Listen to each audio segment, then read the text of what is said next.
Puji nama Tuhan. Yes. Silakan duduk kembali dan selamat hari Minggu, happy Sunday. Hari ini adalah minggu yang terakhir, saudara, di bulan Mei. Dan di bulan Mei ada 5 minggu dan sekarang tanggal 31, berarti besok hari Senin saudara masuk di bulan yang baru. Saya berdoa buat saudara di bulan yang baru, berkat yang baru terjadi buat hidup saudara.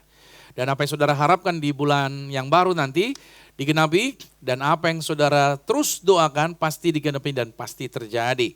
Dan Tuhan adalah Tuhan yang bertanggung jawab atas kehidupan setiap kita, anak-anaknya. Nah saudara, tentunya judul kita yang sepanjang bulan Mei ini kita berbicara mengenai dari kenaikan Tuhan. Tuhan memberikan jaminan dukungannya, supportingnya.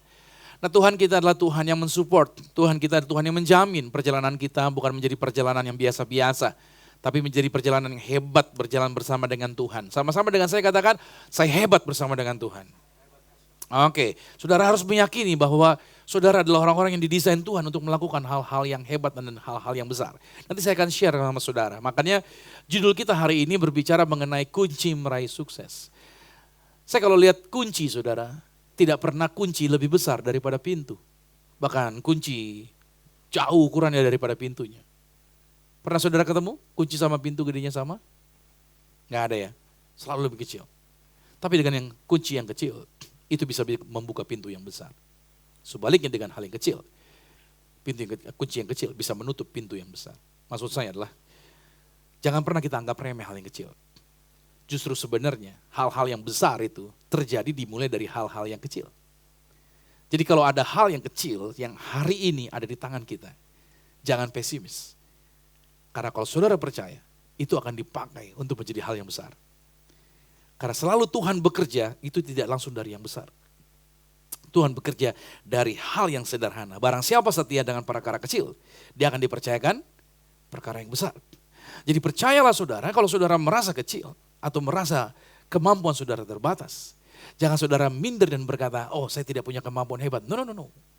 Justru dari kemampuan yang sederhana tadi, tapi di tangan Tuhan, saudara akan melakukan hal-hal yang besar. Nah, saya bawa saudara untuk kita lihat dulu di dalam Roma pada pasal 8 ayat 30 dikatakan begini. Dan mereka yang ditentukannya dari semula, mereka itu juga dipanggilnya. Dan mereka yang dipanggilnya, mereka itu juga dibenarkannya. Dan mereka yang dibenarkannya, mereka itu juga dimuliakannya. Kata mereka adalah Anda dan saya. Berarti saudara dan saya adalah orang-orang yang ditentukan Tuhan. Saudara dan saya adalah orang-orang yang dipanggil Tuhan. Saudara dan saya juga adalah orang-orang yang dibenarkan Tuhan. Dan saudara dan saya adalah orang-orang yang akan dipakai dalam kemuliaannya Tuhan. Jadi saya selalu percaya bahwa orang Kristen itu tidak biasa-biasa. Orang Kristen itu akan melakukan hal-hal yang spektakuler bersama dengan Tuhan. Ada beberapa cerita yang saya bagikan buat saudara. Pada 26 Agustus tahun 1910, seorang wanita lahir bernama Agnes Gonja Boyajiu. Dia lahir di sebuah kota yang disebut Skopje, Albania. Nah kalau Anda dan saya orang Indonesia baca nama ini, pasti Anda mengejanya salah. Karena memang tulisannya berbeda dari biasa yang kita baca. Tapi cara bacanya adalah Agnes Gonja Boyajiu. Bacanya di kotanya Skopje. Nah beda kan cara bacanya. Dia di bulan Agustus tanggal 26 dia lahir. Namanya unik, sulit untuk dibaca. Ternyata di Indonesia ada sebuah nama yang sama. Itu nama teman saya nih. Semuanya hurufnya konsonan saudara. Saudara bisa baca enggak? Dan kita sepakat panggil dia namanya Vicky. Nah itu dia, guru sekolah minggu sebelah saudara. Ya itu dia. Jadi mirip-mirip saudara, pakai nama yang semuanya konsonan semua. Sulit untuk dibacanya. Nah pada saat Agnes berusia 17 tahun, dia mendedikasikan dirinya sepenuhnya untuk menjadi suster. Dan ketika dia menyerahkan diri sepenuhnya untuk melayani Tuhan, dia bergabung dengan Sister of Loretto. Dan langsung ditempatkan di tempat yang disebut dengan Loreto Abbey di Rathfarnham. Itu bertempat di Dublin, Irlandia. Dan di sana dia mengikrarkan sumpahnya. Dia mau melayani Tuhan, umur 17 tahun loh saudara. Dia menyerahkan dirinya untuk Tuhan. Dan di situ dia memilih nama. Dan dia mengganti namanya mengikuti nama ini. Yaitu Thérèse de Lisieux. Coba ngomong. Thérèse de Lisieux. Dia ambil nama itu saudara. Karena itu nama daripada Santa Pelindung para misionaris. Dan hari ini kita kenal nama Agnes ini. Thérèse de Lisieux adalah Mother Teresa atau Bunda Teresa. Nah, tidak lama setelah dia mengikrarkan di umur mudanya itu untuk menjadi suster, saudara. Dia datang ke ibu rohaninya, dia bilang, I have 3 sen dan mimpi yang diberikan Tuhan untuk bangun panti asuhan. Dan ibu rohaninya bilang begini, you cannot do anything, kamu gak bisa bikin apapun dengan 3 sen. Percayalah, dengan 3 sen kamu gak bisa bikin apa-apa. Perkataan ini mirip dengan perkataan pada waktu Yesus bilang sama muridnya, hey, ada 5.000 orang lebih di sini yang perlu makan, kamu harus kasih dia makan. Tahu gak muridnya bilang apa? Duit 200 sen aja guru tidak bisa, duit 200 dinar guru tidak bisa kasih makan semua ini, even dipotong kecil-kecil. Murid-murid melihat ketidakmungkinan yang besar. Tapi saudara lihat, Yesus berbeda cara melihatnya. Dan inilah yang dilakukan oleh Mother Teresa. Dia tersenyum. 3 sen dia gak bisa bikin apa-apa. Ya, I know that, kata dia gitu, saya tahu itu. Tapi dengan 3 sen bersama dengan Tuhan, saya bisa melakukan apapun. Dan tahun 1950, Mother Teresa mendirikan Missionaries of Charity. Agnes bekerja di antara kaum termiskin yang ada di Calcutta, India. Dan menariknya saudara, ini yang terjadi. Tahun 1979, dia dapat peraih Nobel Perdamaian, saudara, hadiah Nobel Perdamaian.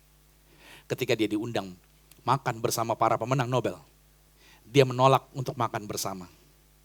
Dia bilang, kalau boleh anggaran makannya diserahkan saja untuk dana sumbangan ke orang miskin yang ada di Calcutta, India. Wow, ini luar biasa. Hampir 2 dekade setelah kematiannya, tanggal 5 September dia meninggal, 1997. Missionaries of Charity yang dia bangun, itu tidak berhenti, terus berkelanjutan. Yang terus dikerjakan oleh 4.500 biarawati dan telah melayani di di atas 133 negara. Dia telah melayani 133 negara, menyebar. Jadi apa yang dimimpikan oleh Mother Teresa di usia 17 tahunnya. Dia bilang, bersama Yesus saya bisa melakukan perkara besar dan itu terwujud. Saudara bisa melihat di sini, ini cara yang luar biasa. Agnes itu artinya bunga kecil. Seorang yang bernama bunga kecil, tapi dia bisa menjadi salah satu wanita yang dikenal dan dihormati di seluruh dunia. Kita terbiasa berpikir begini, untuk melakukan yang besar harus dengan cara yang besar dulu, baru kita bisa melakukan hal yang besar. Lalu bagaimana mungkin seorang wanita hanya dengan modal 3 sen bisa mempengaruhi miliaran dolar untuk digerakkan dalam sumbangan amal? Kenapa bisa? Jawabannya adalah hope, sama-sama katakan hope. Jangan pernah meremehkan orang yang mendapatkan misi dari Tuhan. Hari ini saya mau katakan sama saudara, semua Anda yang percaya pada Yesus, Anda diberikan misi sama Tuhan. Gak ada orang yang gak digerakkan, semua orang digerakkan. Menurut saudara, kenapa saudara mau datang ke tempat ini? Anda lihat iklan saya? Kenapa Anda mau datang ke sini?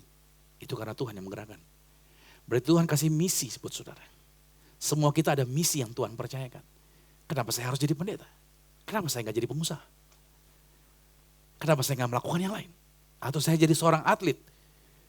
Atau saya menjadi seorang bekerja di dunia sport, olahraga, dan lain sebagainya. Tapi saya bisa ada di sini karena Tuhan punya misi buat saya. Efesus 2, pada ayat yang ke-10 berkata, karena kita ini semua kita ini buatan Allah, saudara. Diciptakan di dalam Kristus, Yesus, untuk melakukan pekerjaan baik yang ternyata sudah dipersiapkan Tuhan sebelumnya. Tuhan mau supaya kita mengerjakan panggilan Tuhan itu. Berarti semua orang yang ada di sini adalah orang-orang yang sudah dipersiapkan untuk ada di dalam misinya Bapa. Berarti Bapa di sorga menempatkan saudara di lokasi di mana saudara berada hari ini masing-masing, itu ada tujuannya. Dan kabar baiknya Tuhan ingin Anda mau bekerja sama dengan Tuhan. Tentunya dibutuhkan komitmen untuk kita mau bergerak bersama-sama dengan Tuhan, bergerak dalam panggilan Tuhan walaupun tidak nyaman awalnya, tidak mudah untuk meninggalkan area yang nyaman atau area yang lama. Tapi percayalah gini, kalau saudara mau bekerja sama dengan Tuhan, ujungnya pasti akan mendatangkan kebaikan. Masih ingat Roma 8:28 yang sering saya bawakan? Allah turut bekerja dalam satu hal saja atau segala sesuatu. Iya, untuk mendatangkan good. Berarti apapun itu. Kalau kita mau bekerja sama dengan Tuhan, Tuhan akan mendatangkan kebaikan. Jadi posisimu apa hari ini? Di situ Tuhan punya maksud buat saudara. Nah, saya berikan beberapa contoh buat saudara. Kalau saudara ke Kolombia, Kolombia itu saudara adalah negara di mana sumber pemasukannya jualan kokain saudara. Tanaman koka, mereka tanam di ladang mereka, and then mereka bikin kokain dan mereka jualan. Itu Kolombia saudara. Suatu hari ada seorang pengusaha, dia menerima firman Tuhan dan ketika dia menerima Injil, hatinya digerakkan saudara. Dan apa yang dia lakukan? Tanaman kokanya dibakar semuanya. Padahal dia butuh pemasukannya. Dia bakar, dia hanguskan semua dan dia ganti dengan tanaman kopi saudara. Dari kokain berubah jadi kopi. Kan ini gak mudah. Meninggalkan sesuatu yang mudah ganti dengan tanaman. Dan orang ini bernama Santiago Moncade. Dia melihat kesempatan itu. Ketika dia menerima firman itu, dia mau bekerja sama dengan Tuhan. Panggilannya suaranya kecil mungkin, tapi dia meresponnya dan dia mau mengerjakannya dengan kerja keras. Melewati berbagai macam kesulitan tentunya. Dan dia bisa menghasilkan 5 pon biji kopi atau setara dengan 2,4 kilogram. Memang gak besar banget, tapi dia bisa menghasilkan itu dan dia bisa mulai berjualan kopi. Dan ada sebuah mimpi yang Tuhan berikan kepada dia dan dia bangun usaha yang disebut dengan usahanya adalah Redeeming Grounds. Dari usaha Redeeming Grounds ini saudara dia berjualan biji kopi dan ini yang terjadi seiring berjalannya waktu Redeeming Grounds bisa menjual 285 karung kopi dari tahun ke tahun. Bahkan setiap tahunnya dia bisa menjual dari 16.000 pon menjadi kalau disetarakan 7.528 kilogram biji kopi dari dia saudara. Dia bisa berjualan begitu banyak. Dia bisa punya penghasilan yang luar biasa. Kenapa dia mau berubah ini? Karena menurut dia lebih mudah jualan kokain. Pendapatannya lebih banyak. Tapi saudara apa yang terjadi? Teman-temannya hasil jualan kokain dipakai untuk hal yang tidak baik. Saling bunuh, saling serang. Dan Santiago berpikir dia berkontribusi dalam hal-hal yang tidak baik. Itu sebabnya dia mengambil keputusan. Dia berhenti dari penjualan kokain. Diganti dengan kopi. Sesuatu yang gampang dia tinggalkan. Dia ganti. Sesuatu yang dipanggil oleh Tuhan. Setelah dia mendengar Injil, dia digerakkan. Dan saudara, hasil daripada penjualannya ini luar biasa. Dia berubah. Dari kokain, berubah menjadi kopi. Dia punya keuntungan perusahaan yang besar. Devisa yang besar. Dan hasil penjualan bisnisnya, dia pakai bukan buat diri dia. Dia kaya saudara, tapi dia pakai untuk apa? Untuk pemulihan bagi jiwa-jiwa dan membawa damai bagi Kolombia. Lihat, dia mengerjakan panggilan.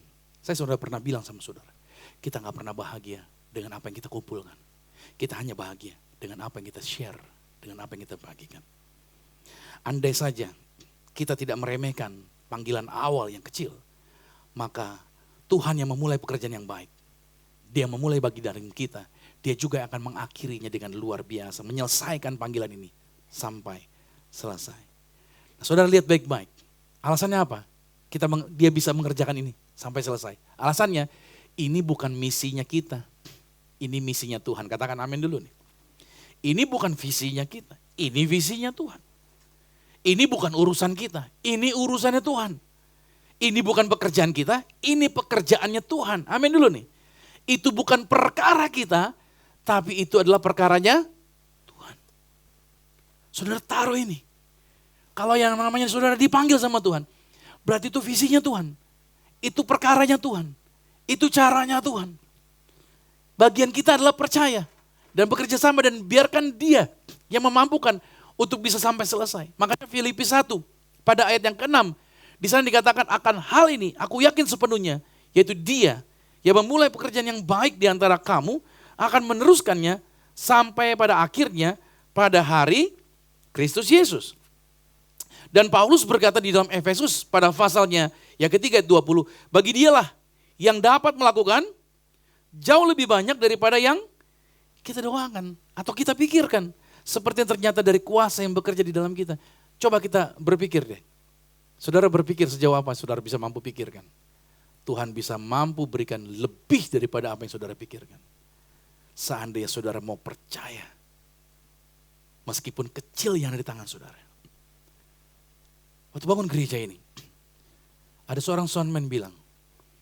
Dia waktu kami hire dia untuk set up kita punya sound system. Dia bilang bahwa membangun pelayanan gereja kita harus belajar seperti Musa. Terkadang kita tertarik untuk punya sound system yang besar. Untuk punya alat yang bagus dan lain sebagainya. Tapi si soundman bilang begini, ternyata Tuhan mengajar lewat Musa. Musa pada waktu dipanggil ke Mesir, Tuhan bertanya, apa yang ada di tanganmu Musa? Tongkat. Dan Tuhan bilang dengan tongkat itu, aku akan bikin perkara yang sangat luar biasa. Artinya kita perlu melihat apa yang ada di tangan kita hari ini. Ketika kita melihat apa yang ada di tangan kita hari ini, dan kita mengucap syukur dengan apa yang ada di tangan kita, maka dengan itu Tuhan bisa bikin perkara yang luar biasa. Amin.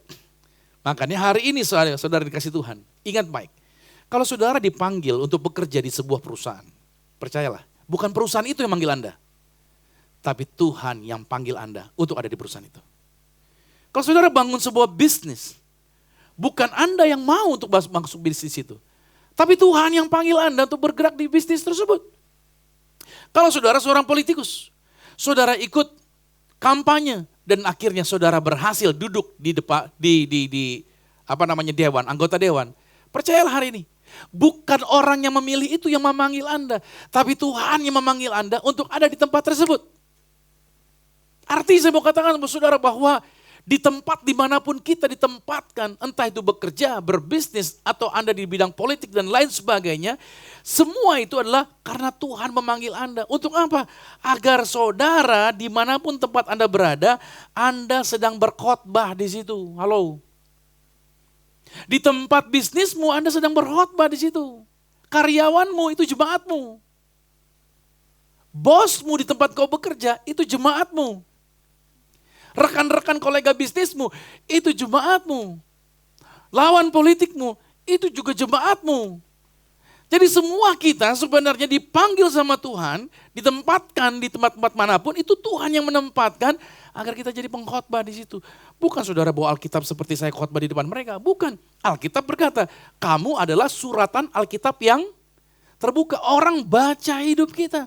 Ketika baca kita, mereka baca Alkitab. Ini menarik. Jadi perkataan kita, gerak-gerik kita, kelakuan hidup kita, itu adalah firman Tuhan yang dibaca oleh orang. Menarik, amin. Makanya saudara ingat baik. Oleh sebab itu ini penting ketika Anda sadar bahwa Anda dipanggil, kesadaran itu akan mengubah awal yang baik. Saya pernah khotbah begini, kalau ego saudara naik, kesadaran saudara akan turun. Kalau saudara mikirin diri sendiri, saudara nggak sadarmu akan turun. Tapi begitu egomu kau turunkan, keinginanmu kau turunkan, kemauan kau turunkan, maka kesadaranmu akan panggilan Tuhan akan naik. Itu seperti ayunan tuh yang naik turun tuh. Satu naik, satu turun. Jadi kalau ego kita turunkan, kesadaran kita untuk mengasihi orang naik. Kesadaran kita untuk panggilan Tuhan akan naik. Gampang sebenarnya. Oh kalau gitu doakan Pak agar ego saya hilang. Nggak bisa. Ego nggak bisa hilang. Yang ada bisanya diturunkan.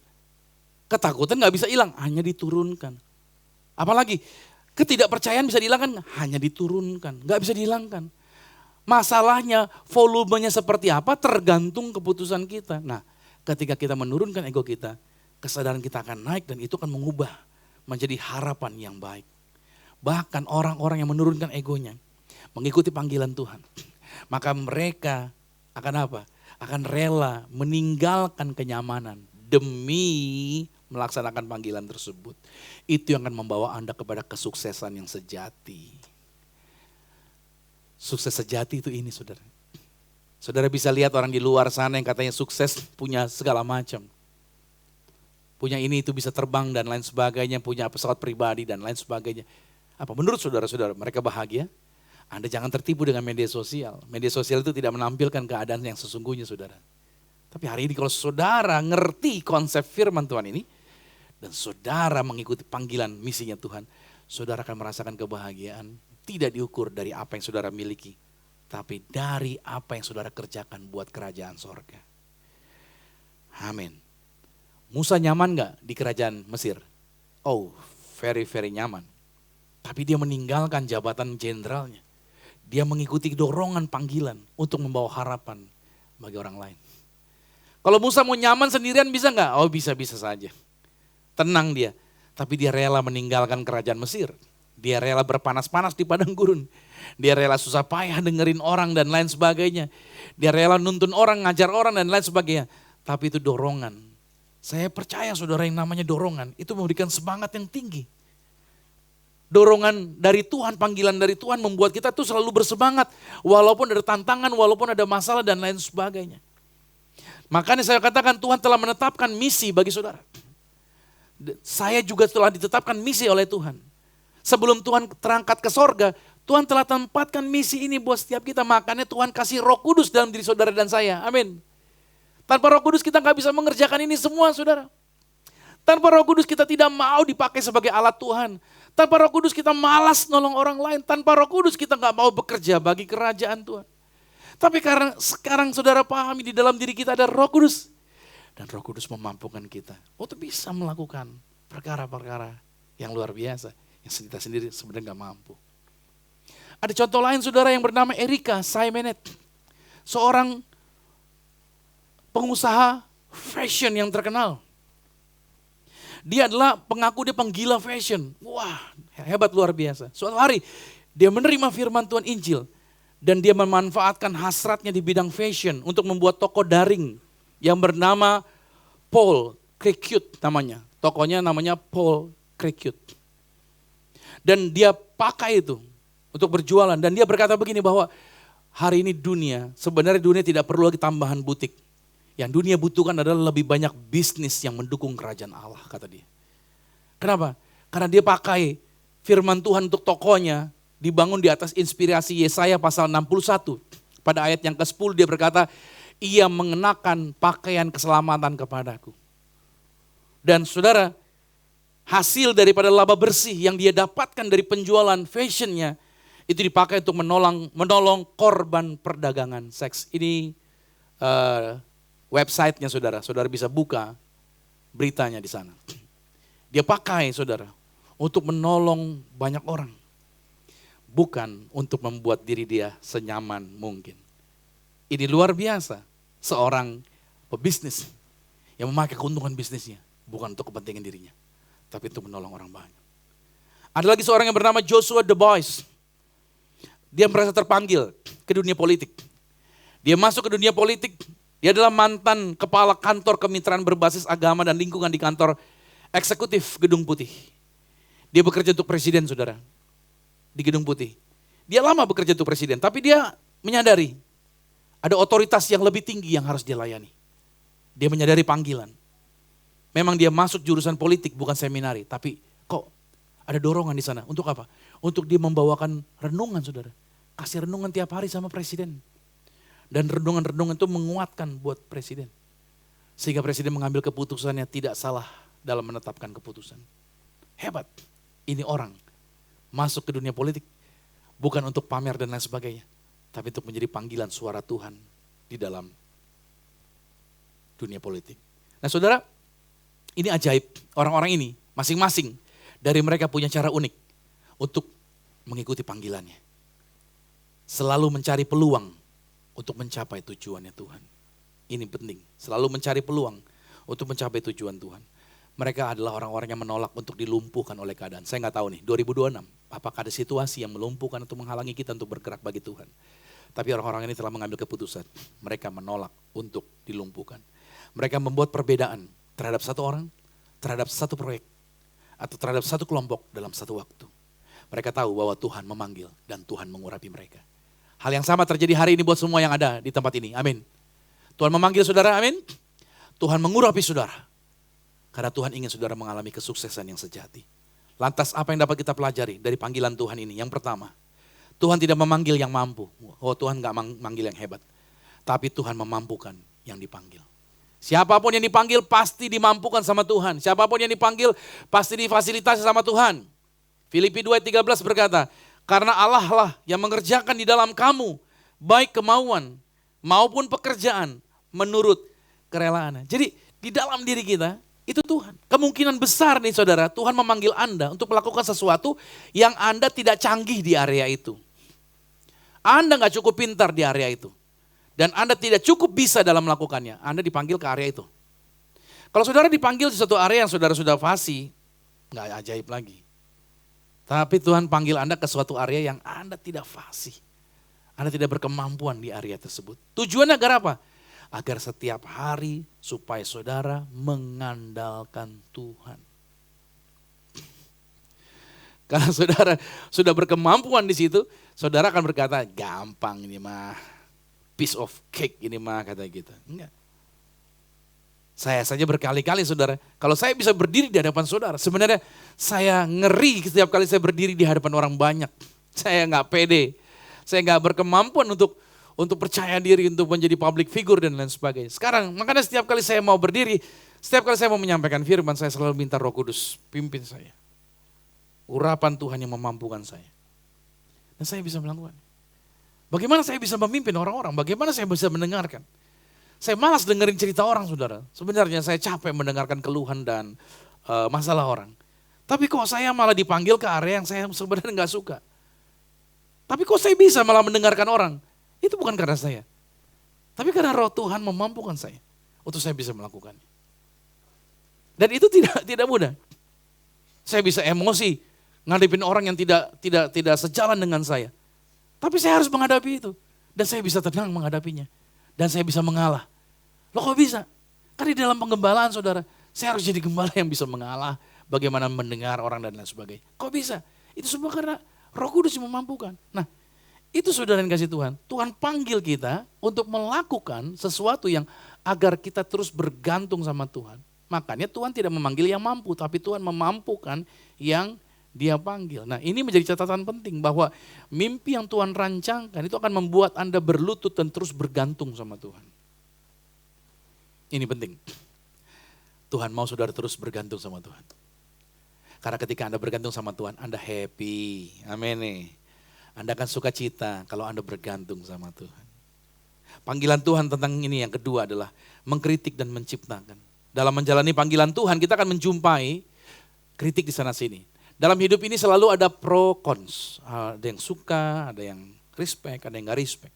Sebaik apapun yang kita buat pasti akan selalu ada kritik. Ya buat saya kritik sah-sah saja sih.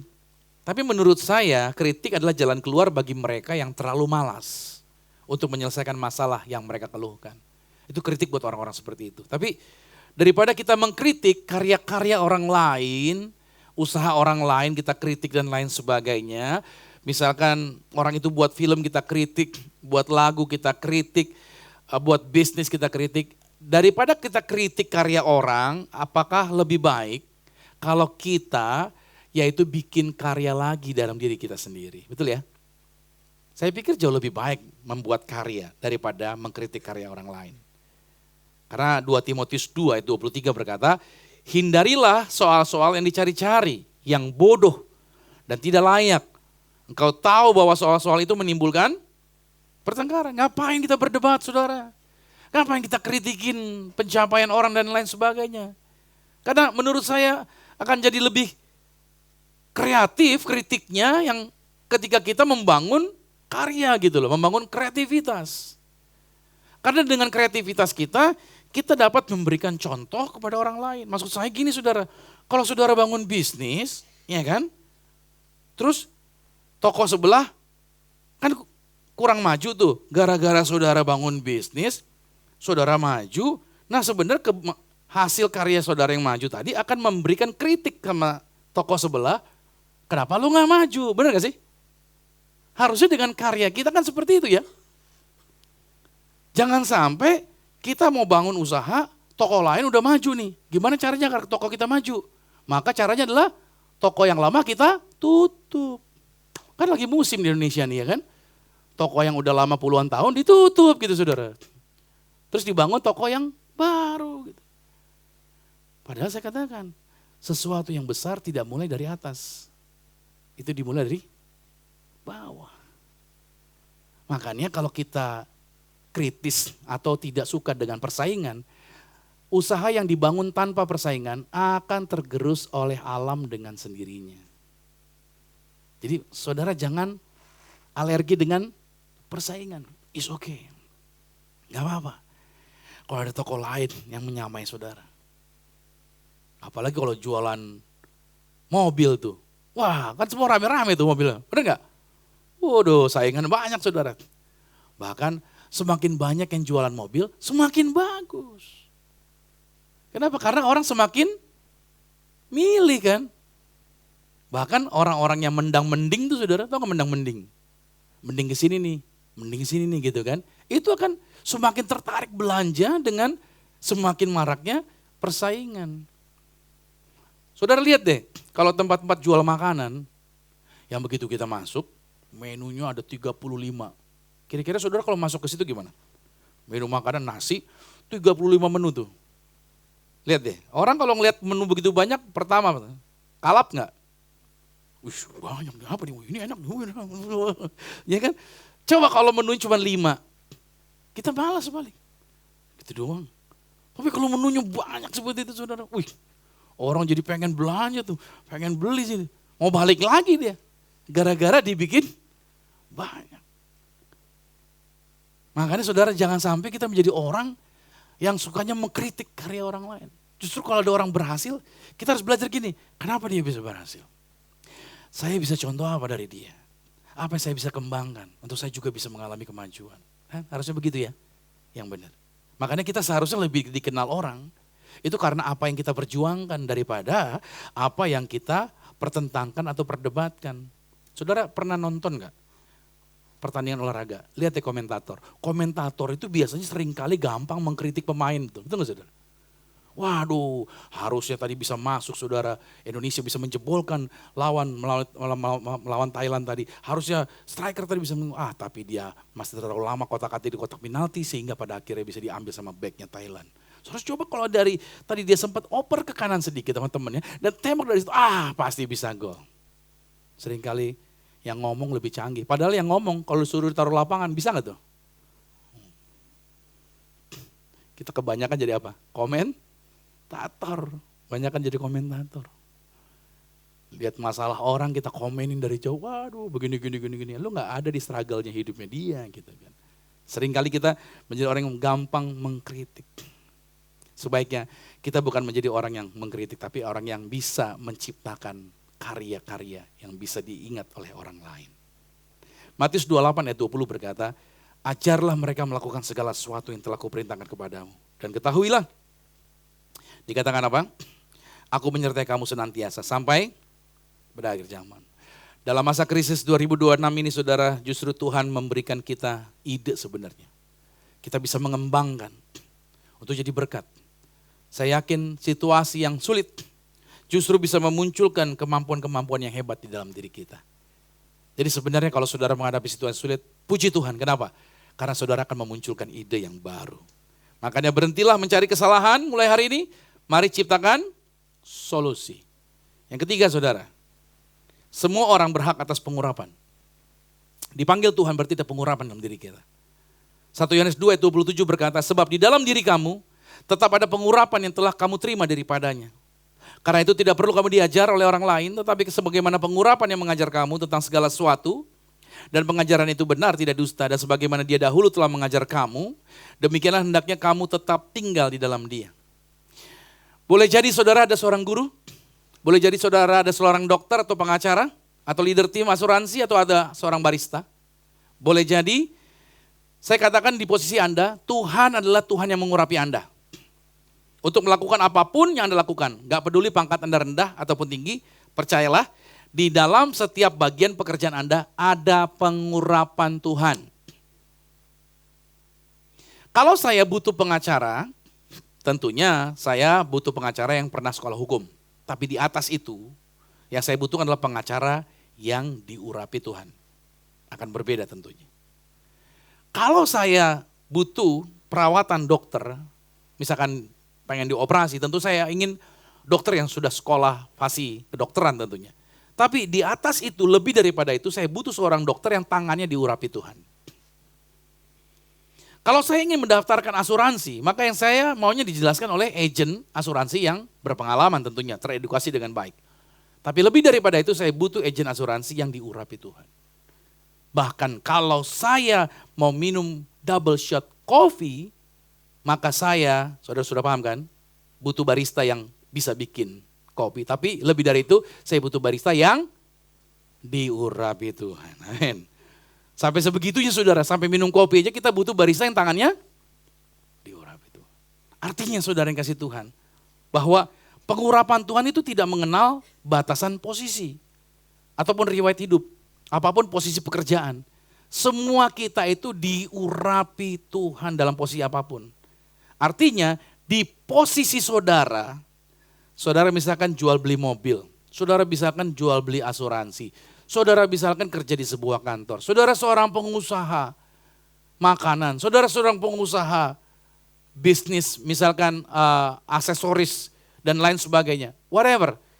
Tapi di posisi itu saudara sedang berkhotbah, sama-sama katakan. Amin. Saudara sedang menyampaikan firman Tuhan. Ingat baik, di posisi-posisi tersebut saudara sedang menyampaikan firman Tuhan. Makanya tadi saya katakan pengurapan Tuhan Anda bersama dengan saudara. Jadi kalau saudara sekarang di bidang-bidang Anda masing-masing, ingat baik, Anda orang yang diurapi Tuhan. Haleluya, amin. Berarti kalau saudara lagi ngejelasin ke orang lain, berarti saudara sedang apa ini? Khotbah. Calon klien Anda berarti Anda sedang ngapain? Khotbah. Berarti kalau khotbah boleh nggak bohong? Nggak boleh. Lo khotbah yang benar, lo ngomongnya hidupmu sedang mengkhotbahkan sama orang ini. Saudara sedang membangun hidup orang lain. Yang keempat saudara yang terakhir nih. Hiduplah untuk mendapatkan apresiasi dari tangan yang berlubang paku. Kita nggak perlu validasi dari orang manapun. Kita hanya butuh validasi dari Tuhan. Matius 25 ayat 23 berkata, maka kata Tuhan itu kepadanya, baik sekali perbuatanmu itu, hai hambaku yang baik dan setia, engkau telah setia memikul tanggung jawab dalam perkara yang kecil, aku akan memberikan kepadamu tanggung jawab dalam perkara yang besar, masuklah dan turutlah dalam kebahagiaan Tuhanmu. Nah, yang membuat sang pencipta kehidupan ini disenangkan adalah pada saat dia menjumpai kita, bertanggung jawab. Artinya, walaupun tampak hanya jenis pekerjaan yang tidak diminati banyak orang, tapi ketika Anda mengerjakan dengan all out, Tuhan akan disenangkan. Sama-sama katakan all out. All out itu artinya excellent saudara. Maksudnya kalau bisa mengerjakan dengan luar biasa, ngapain gua biasa-biasa? Gitu loh. Kita mengerjakan dengan luar biasa. Sampai Dr. Martin Luther King Jr. dia berkata, jika seseorang dipanggil untuk menjadi penyapu jalanan, harusnya orang itu menyapu jalanan seperti Michelangelo sedang membuat lukisan, atau Beethoven sedang mengubah musik, atau Shakespeare sedang menulis puisi. Artinya dia bikin yang terbaik dalam sapuannya. Sehingga pada waktu menyapu jalan, dia menyapu dengan sangat baik, dia menikmati pekerjaannya, dan sehingga sampai penghuni surga berhenti sejenak dan berkata, hey, di sini hidup seorang penyapu jalan yang hebat yang melakukan pekerjaan yang baik. Saudara, kalau saudara jualan, jualanlah dengan excellent. Jelasin dengan excellent. Halo.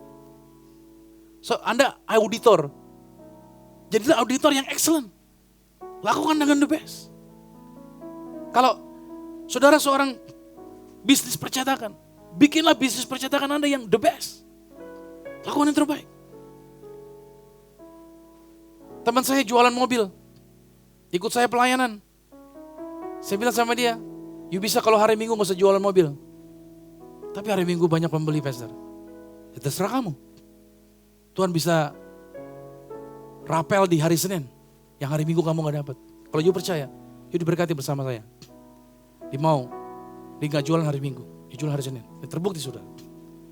Dan dia mengambil komitmen. Dia jual yang terbaik. Dan godaannya jualan mobil second adalah kilometer dimundurin sudah. Yang kilometernya misalkan udah 75.000, mundur jadi ceban gitu sudah. Oh bisa itu dirubah begitu. Mobil naiknya harga lebih naik dan lebih terpercaya, di mobil jarang dipakai kan. Dibikin gitu. Tapi saya bilang, you jual apa adanya. Apa yang you dapat you jual lagi, gak perlu dirubah. Berani? Dan dia berani melakukan. Dia diberkati saudara. Dia diberkati. Dan dia melakukan itu. Dia komitmen. So, kita the best dengan apa yang kita kerjakan. Dengan apa yang kita lakukan. Kita gak perlu harus, zaman sekarang kalau gak nipu gak dapat duit gitu kan. Yang haram aja susah apalagi yang halal pastor. Kan gitu ya, orang dunia bilang begitu kan. Tapi enggak, di dalam Tuhan kita gak begitu saudara. Kita dipanggil, harusnya Anda berbeda. Jika Anda merasa dipanggil untuk melakukan sesuatu, lakukanlah panggilan Anda seolah-olah hidup Anda bergantung padanya dan tanpa dia Anda yakin Anda gak pernah bisa berhasil. Ini penting. Ayo, kita bisa melakukan yang terbaik. Bukan yang biasa-biasa. 1 Korintus 10:31. Aku menjawab, jika engkau makan atau jika engkau minum atau jika engkau melakukan sesuatu yang lain, lakukanlah semua itu untuk kemuliaan Tuhan. Kata kunci adalah apa saja yang kamu lakukan. Lakukan itu buat kemuliaan bagi nama Tuhan. Lakukan hal-hal yang besar. Di dalam diri kita saudara ada dorongan untuk melakukan hal yang besar. Saya kasih contoh ya, misalkan Yobel nih, dia punya gear gitar saudara, dia upgrade terus sama dia. Entah itu injekannya, apa sih namanya kalau injekan itu? Efeknya, bahkan gitarnya, dia ganti lagi. Saya gak suruh dia loh saudara. Saya gak bilang, Yobel kalau di Zion jangan pakai alat barang yang murahan dong, gak bisa nih, barangnya agak mahalan gitu. Enggak, saya gak pernah ngomong gitu. Tapi dia mau. Kenapa? Karena dia pengen melakukan yang buat Tuhan. Dia bawa alat dia. Dia prepare, dia latih diri dengan luar biasa. Saya pikir bahwa drum yang satu begini kecilnya udah cukup lah saudara. Tapi kalau kita ada event di sini, dia gak mau bawa drum kecil saudara. Dia bawa drum di akustik saudara, dari rumah itu effort saudara. Mesti bawa barang segitu banyak.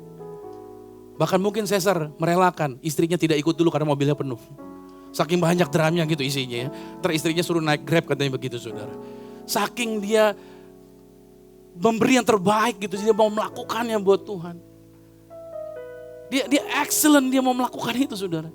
Dia melakukannya. Kenapa? Karena di dalam diri kita masing-masing itu ada dorongan untuk melakukan yang besar. Saya mau ngomong gini nggak sembarangan karena ada ayatnya. Ayatnya berkata begini, 1 Petrus 2 ayat 9. Tetapi kamulah bangsa yang terpilih. Imamat yang raja nih, bangsa yang kudus, umat kepunyaan Allah sendiri. Supaya kamu memberitakan, sama-sama dengan saya katakan apa? Iya, perbuatan-perbuatan yang besar dari Dia yang telah memanggil kamu keluar dari kegelapan kepada terang yang ajaib. Yang besar. Jadi Tuhan telah tempatkan di dalam diri kita hal yang besar. Makanya jangan saudara pikir saudara orang yang biasa-biasa. Saudara orang yang luar biasa. Amin. Anda orang yang excellent. Anda bisa melakukan hal yang fantastis. Karena di dalam diri saudara, Tuhan telah tempatkan kemampuan-kemampuan yang besar dan kemampuan-kemampuan yang hebat. Jangan remehkan diri saudara sendiri. Karena jangan bandingkan diri Anda. Tapi saya gak seperti BTS, Pastor. Ya kan? Saya gak seperti Coldplay gitu kan. Gak perlu saudara harus lihat mereka. Panggilan kita berbeda. Halo? Setiap kita telah ditempatkan Tuhan dengan bagian kita masing-masing. Kata Oswald Chambers dikatakan begini. Tetapi itu belum kita lakukan. Makanya dikatakan kita harus jadi luar biasa dalam hal yang biasa. Ayo, apa yang hal biasa sudah lakukan? Jadilah luar biasa di situ. Saat itu terjadi, maka Tuhan disenangkan dengan apa yang Anda buat. Amin. Makanya saya katakan sama saudara, nggak ada yang kebetulan. Dimanapun kita ditempatkan. Ada sebuah contoh lagi. Saudara masih ingat cerita Esther nggak? Ratu Esther. Dia orang Yahudi. Tahu-tahu jadi ratu menggantiin Ratu Wasti di kerajaan Persia. Apakah itu kebetulan? Hanya karena dia cantik? Tidak. Tapi Tuhan punya maksud. Ternyata saudara, seorang bernama Haman, dia sakit hati sama Mordekai. Mordekai orang Yahudi. Dan dia berkeputusan Haman ingin menghabiskan genocide. Seluruh orang Yahudi, etnis Yahudi, habis di kerajaan Persia. Dalam tanggal yang sudah dia tetapkan. Dan itu disetujui lagi sama raja dengan cincin materai raja. Dan Mordekai bilang sama Ratu Esther, kamu adalah orang yang Tuhan tempatkan di sana. Tolong kamu sampaikan kepada raja, kita orang Yahudi akan dibuat mati nih sama Haman dengan keputusan undang-undangnya. Esther bilang kalau seorang ratu tidak dipanggil oleh raja, maka dia tidak boleh menghadap raja. Kalau sampai dia menghadap raja, maka ratu meskipun ratu bisa dipancung hukumannya kalau raja tidak suka. Wah. Tapi Mordekai bilang begini dalam teks ayat ini saudara, dikatakan begini. Coba kita lihat ya. Sebab sekalipun engkau pergi, engkau pada saat ini berdiam diri aja kata Mordekai. Kamu gak mau tolong ya udah gak apa-apa. Bagi orang Yahudi akan timbul juga pertolongan dan kelepasan dari pihak lain. Dan engkau dengan kaum keluargamu justru yang akan binasa. Siapa tahu, nah ini dia kata-katanya. Mungkin justru untuk saat yang seperti ini, kamu beroleh kedudukan itu nggak ada yang kebetulan. Tuhan punya maksud bagi kamu. Apakah kebetulan Esther ada di situ? Ternyata enggak. Dan ketika Esther memberanikan dirinya menghadap raja, Tuhan tolong dia. Karena memang Esther ditempatkan di kerajaan Persia sebagai orang Yahudi. Karena Tuhan tahu peristiwa genocide, keputusan genocide akan terjadi. Saudara, Tuhan kita adalah Alfa dan Omega. Sebelum hari ini terjadi, Tuhan sudah tahu. Makanya sebelum ini terjadi, Tuhan sudah siapkan pertolongan-pertolongannya. Itulah hebatnya Tuhan kita Yesus Kristus, amin. Dia Tuhan yang dahsyat, dia Tuhan yang jagai anak-anaknya. Makanya saya katakan jangan pernah menganggap kebetulan segala sesuatu. Tuhan punya rencana bagi setiap kita. Itu sebabnya hari ini jangan pulang menjadi orang yang tidak menyadari panggilan atau misi. Sadari gerakan-gerakan Tuhan di dalam diri saudara. Saya yakin semua orang digerakkan sama Tuhan. Satu perkataan terakhir dari Mother Teresa. Dia berkata begini saudara. If you cannot feed 100 people, then feed just one. Kalau kamu gak bisa kasih makan 1000 orang, cukup kasih makan 1 orang. Kalau kamu kesulitan mau berbuat baik sama 1000 orang, cukup tolong 1 orang. Saya percaya kalau semua orang di tempat ini berpikir yang sama. Kalau kamu gak bisa bawa 1000 orang ke sini, cukup kamu berpikir bawa berapa orang? 1 orang aja. Setiap orang di tempat ini berpikir bawa 1 orang aja ke tempat ini. Kira-kira tempat ini penuh atau enggak? Muat atau enggak? Enggak, kita akan pindah ke tempat yang baru berarti. Coba, kita punya niatan seperti itu. Ayo bawa temanmu. Ayo sampaikan kepada orang lain, ajak mereka. Agar mereka, orang-orang yang di luar sana. Yang kau mendang-mending, ada enggak orang-orang Kristen mendang-mending? Banyak saudara, kasih tahu mereka. Ada gereja yang bisa membawa mereka perubahan. Ada gereja yang bisa mengubahkan kehidupan mereka. Ada gereja yang mengajarkan mereka untuk menjadi orang-orang yang bergerak dalam panggilan Tuhan. Sekali lagi saya closing dengan perkataan ini. Kita gak pernah akan bahagia sampai kita menemukan panggilan Tuhan atas hidup kita. So temukan itu. Saya mendoakan saudara untuk saudara menemukan panggilan itu. Kejar itu. Kalau saudara kejar panggilan itu, saudara akan bahagia. Sebesar apapun tantangannya, seberat apapun kesulitannya. Selama engkau mengerjakan panggilan Tuhan, pertolongan Tuhan akan membuat kau naik ke atas. Prinsipnya, ingat burung Raja Wali? Kalau ngeliat badai, dia kemana? Dia terbang, dia terentangkan sayapnya. Badai datang, justru badai malah membuat Raja Wali terbang jadi lebih tinggi. Justru badai akan membuat Anda terbang lebih tinggi. Orang-orang yang mengerjakan misi dari Tuhan, dia akan diangkat naik terus. Amin. Dan saudara akan menyadari, semua berkat yang ada pada kita, ternyata semua adalah pemberian Tuhan. Dan kita mau pakai lagi untuk kemuliaan Tuhan. Yuk kita bangkit berdiri, kita beri tepuk tangan yang meriah bagi Tuhan Yesus Kristus. Namanya Yesus, namanya Yesus, nama Yesus yang menghibur hatiku. Namanya Yesus, namanya Yesus, namanya Yesus, nama Yesus yang menghibur hatiku. Oh, namanya Yesus, namanya Yesus, nama Yesus yang menghibur hatiku. Menghibur hatiku. Namanya Yesus, namanya Yesus, nama Yesus yang menghibur hatiku. Namanya Yesus, namanya Yesus, namanya Yesus, nama Yesus yang menghibur hatiku. Namanya Yesus, namanya Yesus, namanya Yesus, sobat yang setia. Nama Yesus yang menghibur hatiku.